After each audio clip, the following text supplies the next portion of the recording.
ਦੇਗ ਦੇ ਵਿੱਚੋਂ ਇੱਕ ਦਾਣਾ ਚੱਖ ਲਿਆ ਨਾ ਜੀ 2 ਚਾਵਲ, ਤੁਹਾਨੂੰ ਪਤਾ ਲੱਗ ਜਾਂਦਾ ਦੇਗ ਕਿਵੇਂ ਦੀ ਹੈ। ਤੇ ਜਿਹੜੀ ਦੇਗ ਹੈ ਨਾ ਜਨਾਬ, ਤੇ ਉਹ ਜਿਹੜੀ ਸਾਹਮਣੇ ਦੇਗ ਹੈ ਉਹਦੇ ਬਾਰੇ ਤੇ ਇੰਜੀਨੀਅਰ ਦੱਸਣਗੇ। ਤੇ ਇਹ ਆਸਮ ਭਾਈ ਕੋਲ ਪੁੱਛਦੇ ਆ ਵੀ ਅੱਜ ਇੱਥੇ ਕੀ ਆਸਮ ਭਾਈ ਸੁਣਿਆ ਬੜਾ ਕੁਆਲਿਟੀ ਵਾਈਜ਼ ਬੜਾ ਅੱਛਾ ਕੰਮ ਕੀਤਾ ਗਿਆ ਜਨਾਬ। ਜ਼ਿੰਦਗੀ ਸ਼ਹਿਵਾ ਜਿਹਾ ਕੰਮ ਨਹੀਂ ਵੇਖਿਆ। ਇਹ ਟੈਕਨੋਲੋਜੀ ਸਿਰਫ ਪਾਕਿਸਤਾਨ 'ਚ ਪਾਈ ਜਾਂਦੀ ਹੈ। ਪਾਕਿਸਤਾਨ 'ਚ ਬਲਵਾਨ ਸਵਾਲ ਹੋ ਰਹੀ ਹੈ ਪਾਣੀ ਦੇ ਵਿੱਚ ਬਗੈਰ ਕਿਸੇ ਦੇਸ਼ ਤੋਂ। ਇਹ ਜਨਾਬ ਦੀਵਾਰ ਬਣੀ ਹੈ, ਇਸ ਉੱਤੇ ਸਾਈਆਂ ਸਾਨੂੰ ਪੁਲ ਬਣਾ ਕੇ ਦੇਣੀ ਹੈ ਜੀ। ਠੀਕ ਹੈ, ਕਲੋਨੀ ਦਾ ਮੇਨ ਰਸਤਾ ਹੈ ਇਹ ਵੇਖੋ ਜੀ।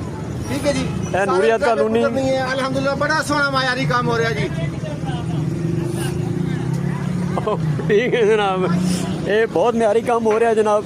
ਅਸੀਂ ਕਤਅਨ ਜਨਾਬ ਕਿਸੇ ਬੰਦੇ ਤੇ ਤਨਕੀਦ ਨਹੀਂ ਕਰ ਰਹੇ।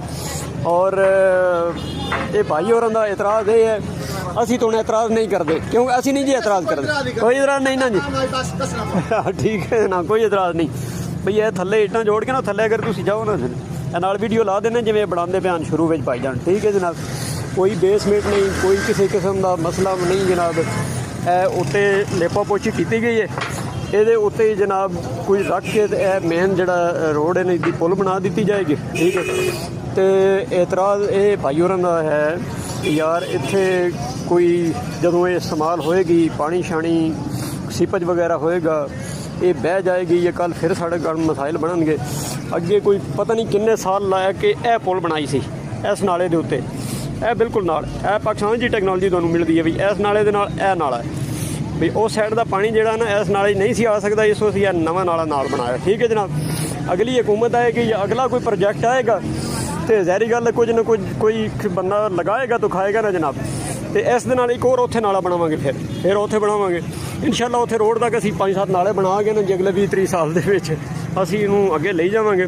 ਤੇ ਹੁਣ ਤੁਸੀਂ ਅੰਦਾਜ਼ਾ ਲਾ ਸਕਦੇ ਹੋ ਵੀ ਸਾਰਾ ਕੰਮ ਕਿਤਨਾ ਟੈਕਨੀਕਲੀ ਜ਼ਬਰਦਸਤ ਹੋਵੇਗਾ ਔਰ ਕਿਤਨਾ ਇਹਦੇ ਵਿੱਚ ਜਨਾਬ ਬਿਹਤਰੀਨ ਮਟੀਰੀਅਲ ਔਰ ਕਿਤਨਾ ਇੰਜੀਨੀਅਰਿੰਗ ਦੇ ਹਵਾਲੇ ਨਾਲ ਕਿਤਨਾ ਬਿਹਤਰੀਨ ਕੰਮ ਹੋਏਗਾ। ਠੀਕ ਹੈ ਜਨਾਬ, ਸਾਡੀ ਦੁਆ ਹੈ ਕਿ ਸਾਡੇ ਸਾਰੇ ਭਰਾ ਜਿਹੜੇ ਹਨ ਉਹ ਇसी ਤਰ੍ਹਾਂ ਦਾ ਆਲਾ ਕੰਮ ਜਿਹੜਾ ਹੈ ਜਨਾਬ ਕਰਕੇ ਹੱਕ ਹਲਾਲ ਦੀ ਰੋਜ਼ੀ ਕਮਾਨ ਤੇ ਖਾਨ। ਜਜ਼ਾਕੁਮੁल्लाह।